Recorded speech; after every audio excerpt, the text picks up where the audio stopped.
Well, the Treasurer has just delivered his third budget, boasting a second surplus and power rebates for every household. But with some economists warning the extra subsidies will work against the RBA's inflation suppression strategy. The Treasurer joins me live in the studio. Third one, done and dusted. Let me ask you, why does everyone get the $300 energy rebate? Oh, because we understand that people are under cost of living pressures right up and down the income scale.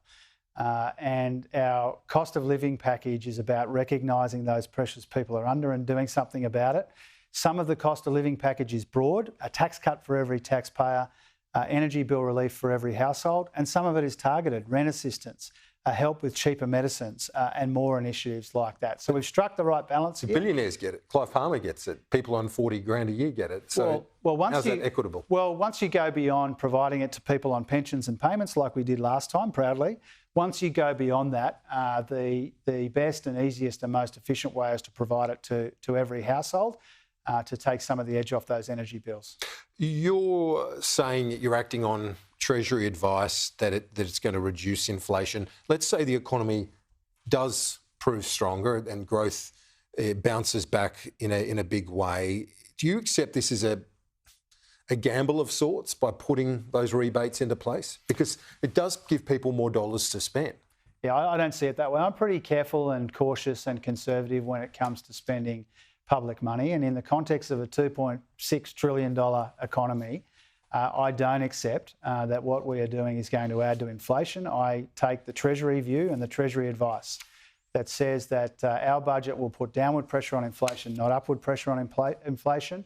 The way we've designed our cost of living help will take the edge off bills without adding to inflation elsewhere in the economy. $300.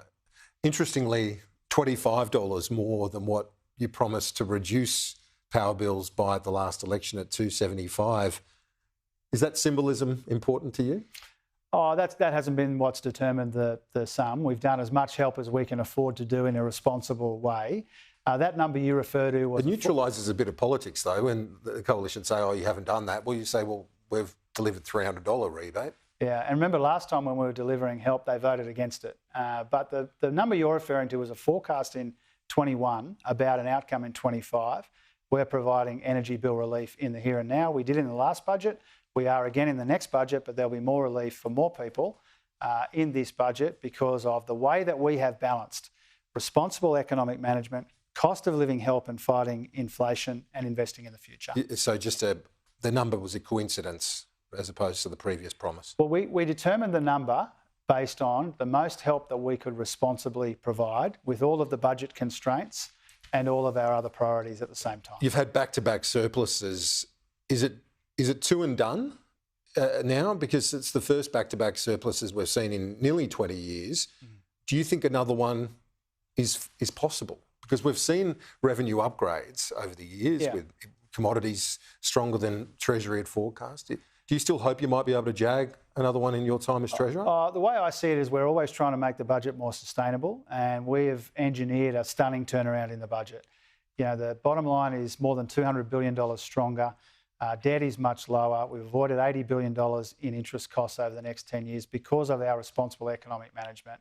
You know, what defines this budget and what defines this government is the responsible economic management, which gets the budget in better nick, not at the expense of helping people, but in addition to helping people and investing in the future. So you haven't given up on another surplus in the short to medium term? I'm always looking for ways to make the budget more sustainable. It is not just an important thing in itself that we've got these two surpluses, the first back-to-back in almost 2 decades. That is important. It's a demonstration of how responsible we're being. But it's not an end in itself. It's really about making room to do the things we need to help people doing it tough, to set out this vision for the future of our economy, to make sure that we are satisfying all of those priorities simultaneously. You've got the energy rebate, freezing the cost of medicine, plus the tax cuts that come into play on July 1. What do you say to those, including us on the panel earlier, who were suggesting it's got the whiff of an election Was it budget? Clennell that was saying that? That sounds like a Clennell thing. Laura as well, myself. All three of us actually got the trifecta. Right, yeah. He's shopping everyone. Yeah. Look, it's a budget which is about the economic cycle, not the political cycle. And my job is to really try and make working with Katie Gallagher and our team to make the right decisions for the right reasons, primarily economic reasons, and the politics will take care of them. So you look at page 51 of Budget Paper 1, the cash rate assumed to gradually ease from the middle of next year. It sounds like there's no point waiting for a rate cut. So why not go to the polls? Well, first of all, the assumptions in the budget are just informed by a survey of market economists. I think the Bloomberg survey of market economists. And so they have to put an assumption in there. They don't really apply judgment to that. They're not coming up with that assessment from scratch. They're informing and applying the views of market economists because you need to put some kind of assumption in there. The Future Made in Australia $2 incentive per kilogram of renewable hydrogen. It just jumped out at me that because it looks like this incentive is really to try and make hydrogen competitive and commercial. Is that what that's about? And how much did your time and energy putting this budget together go to that issue of the Future Made in Australia? Because it's upwards of $22 billion, the outlay. Yeah, that's over 10 years. It's a substantial amount of money, but a responsible amount of money.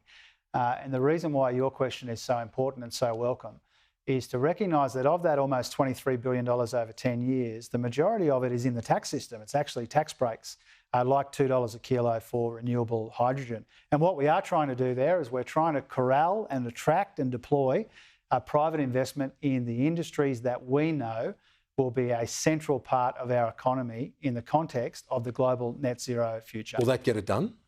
That incentive? There's that. There's also the Hydrogen Head Start program, and there are other incentives in there. And for other, for example, critical minerals has also got a production tax credit for refining and processing critical minerals. And so it's broad, it's comprehensive, but it's responsible.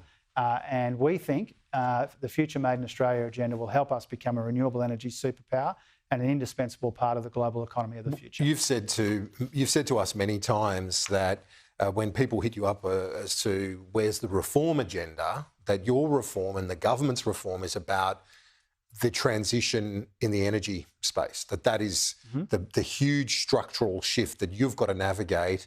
Is this Future Made in Australia, is that where this sits? Yeah, this is our vision for the future economy. And this is about recognising the vast industrial and economic opportunities which come from global net zero. It requires us, it demands of us that we reform our economy to take maximum advantage so that our people benefit from this churn and change in the global economy. So it is a centrepiece of our reform efforts in this budget, but not the only bit. We're reforming universities.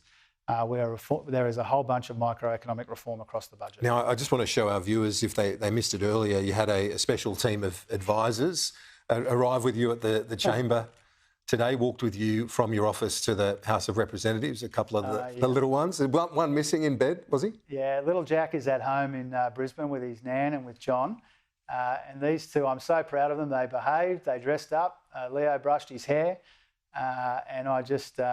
I couldn't be prouder of those two little maniacs for coming to the budget, and I couldn't be more grateful to Laura for being there and for bringing them. Yeah, I tell you what, wonderful achievement getting them to sit there and listen in. And because my kids are a little bit older and they think everything we do is boring in this place. So, I think if you ask them, they might have a similar view, but they were very well behaved and I'm very proud of them. Good on you. Appreciate it. We'll talk to you soon. Thanks, Kieran.